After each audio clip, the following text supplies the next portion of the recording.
Hi everyone, welcome back to the Navigate Credit Union Broadcast Center. I'm GoLocal News Editor Kate Nagel. I'd like to thank Jennifer Lawless for Skyping in from the UVA, and would like to thank my next guest, Lieutenant Governor Dan McKee, for coming back in the studio today. Well, thanks for the invite. It's a beautiful day. I appreciate it. It's a beautiful day, and Yes. You were working yesterday to boot. There was no state holiday for the... No state holiday. We're working on the things that are important to the state of Rhode Island. Well, I'll tell you, the release came out this morning, the 2019 Lieutenant Governor's Entrepreneur Challenge. $10,000 in scholarships last year. 55 students, 18 schools, 10 finalists splitting $9,000. And here we go again. Here we go again. I think it's just a great program. Our goal is to make small business important to the state of Rhode Island. And what better way can you do that than starting with the young students in the state to encourage them to come up with great entrepreneurial ideas for us. So they can submit entries up until April 11th, I believe. Pitches have to be in, and we'll provide the links on the Lieutenant Governor's website as well. And then the top ones get to go to the live pitch portion. What's that like when you're there with these young folks? That was really exciting. We have New England Tech, which is serving as a sponsor for us. We go right into one of their studios. We have a live audience with the families and other people interested in business in the state. And we have the Rhode Island Millennials of Rhode Island, serve as not only the sponsors with us, but we have these young business entrepreneurs who are evaluating the presentations from the high school students. So they have in some ways, they have their own peers kind of deciding what they like. I mean, we had one young lady from LaSalle last year that gave an app on how to do public speaking. I think I probably could use that. We all could use that without, and to actually help people get over some of the feelings of apprehension about public speaking. It was really good. These young kids are really thinking of great ideas. We had businesses there from around the state. I think that Hasbro was there. We had other big companies there listening to the pitches. And it was very exciting. So we're encouraging every high school student. And by the way, it's not just the public schools. It is the public schools, but it's also your charter schools. We had some people from the Met School last year.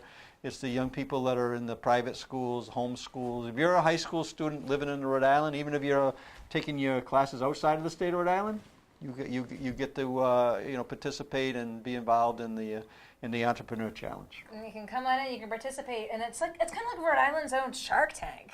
It is. It is like that, and with the Millennial Rhode Island being involved, that's a great organization. I'm sure you've heard of them before, and you've had them in. They got several hundred people, and that really the hashtag Choose Rhode Island is their logo. And so it is very exciting, and it's great to have young people participate, and we're very fortunate to have the credit unions of Rhode Island that be our lead sponsor on it. This year we'll have $10,000 of scholarship money that will be handed out to these young people. It's a good incentive, and also the ideas that they develop is good. We came across this idea. Actually, I chaired the National Lieutenant Governors Association a few years back. And when I was in Nashville, I asked all the lieutenant governors to come in with their best ideas that are actually working. And the Lieutenant Governor Hampton, she brought this idea of her Entrepreneur Challenge in Kentucky. And so we started to engage. We had Andrea from our office start talking to their office. And here we are, second year in. And we can see this as being an annual event for the Lieutenant Governor's office going forward. The best of all ideas. And I love the fact that the announcement was made today.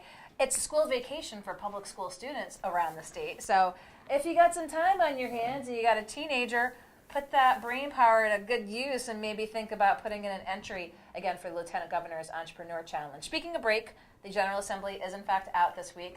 We've got the kind of business casual going on. Yes, we do. But next week is got a busy week for your office and for you, and especially Tuesday when they're back in a twofold. National Grid's response to the gas outage in Newport is going to be, there's going to be that response meeting and the review coming on Tuesday. Yeah, so we have a hearing in the legislation that we put in last year, which would be very similar, if not the same as what Massachusetts has, which allows the Massachusetts utility commissions to impose penalties when either we're not prepared for the outages that come our way or that we're not responding quickly enough to it. So I think we got a great deal of momentum to really work on behalf of the ratepayers in the state of Rhode Island, Kate, so that, that we're actually leveling the playing field between the shareholders' interests and the ratepayers' interests, and we're hopefully that legislation will move forward with a couple other pieces of legislation we have on board. And then the other one that we're working on, which our office inherited, the Alzheimer's state report. So last year, right in February, we made the announcement that we were going to have an updated plan, and so on Tuesday the 26th, we're going to bring all the parties together that are very interested in the Alzheimer's disease, and hopefully find the cure for that disease, to come in, and we'll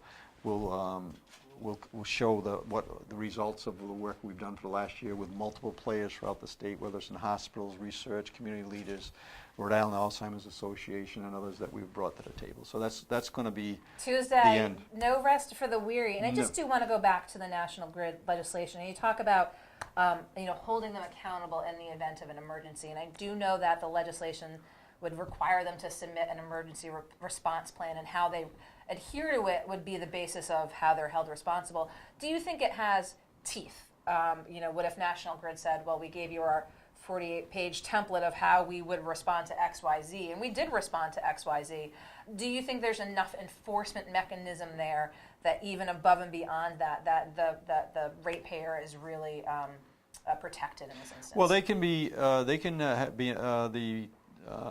Public Utility Commission can impose up to a $100,000 fine per occurrence, and in Massachusetts alone, there's been close to $30 million of penalties imposed. Oh, we've written about the discrepancy between Massachusetts and I know you Rhode have, Island. and that's what we're trying to level that playing field. So even and as you mentioned, in the 2017 storm, which when we found out businesses in particular were losing thousands and thousands of dollars, small businesses, because they were going many days past where they should have been, where the electricity should have been restored.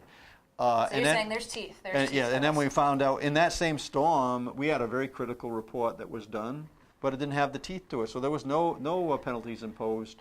Yet in Massachusetts, $750,000 of penalties were imposed. That we need to make sure we level the playing field between the ratepayers and the shareholders, and we're doing everything we can to make that happen. And we appreciate the opportunity to be coming here and talk about that. Well, I appreciate it. You're going to be a busy guy up on the Hill next Tuesday, so I appreciate your coming in and letting, again, the viewers know about the Lieutenant Governor's Entrepreneurship Challenge for 2019. Again, we'll provide those links if you're watching and you have a 9th through 12th grader who really has an entrepreneurial spirit, likes that Shark Tank, and wants to participate. We'll let you know how. So, Lieutenant Governor Dan McKee, thank you so much. I appreciate it. Thank you for the opportunity. Don't go anywhere. We're going to go from politics to theatrical productions here in the Navigant Credit Union Broadcast Center. We'll be right back.